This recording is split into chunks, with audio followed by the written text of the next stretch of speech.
It's officially time to ring in the new year, and hopefully time to turn the page on a tumultuous 2024 for agriculture as well. With higher than expected production and lower than expected demand for some of Georgia's staple crops, a number of farmers here in the state struggled to stay out of the red.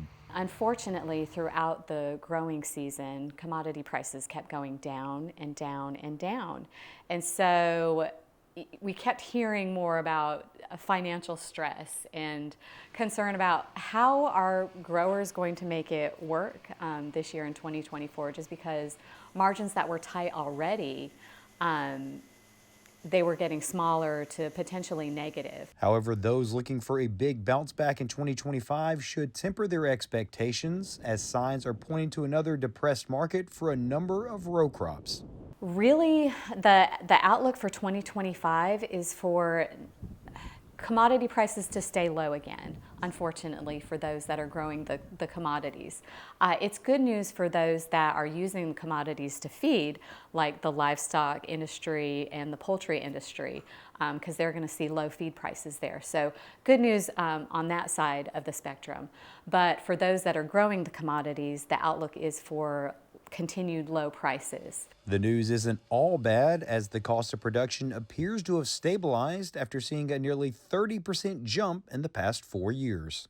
On the input side of things, we're really not seeing too much change from 2024. Interest rates are going to be relatively the same, maybe down just a little bit from 2024. Fertilizer prices, the prices that we're looking at right now, they're really consistent to what we saw last year in 2024, and the same with fuels. So, with margins once again expected to be tight, producers are encouraged to set a budget and plan ahead. You know, if they did the calculations last year, we're looking to see similar numbers as we saw for 2024 as far as cost of production.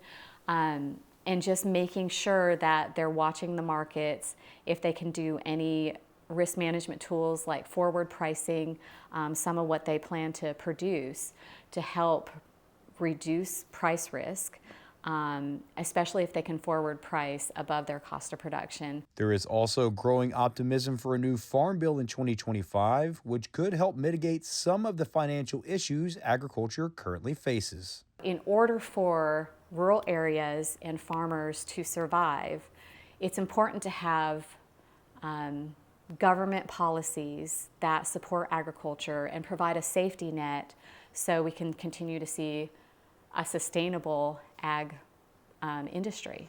Reporting from Tifton, I'm Damon Jones for the Farm Monitor.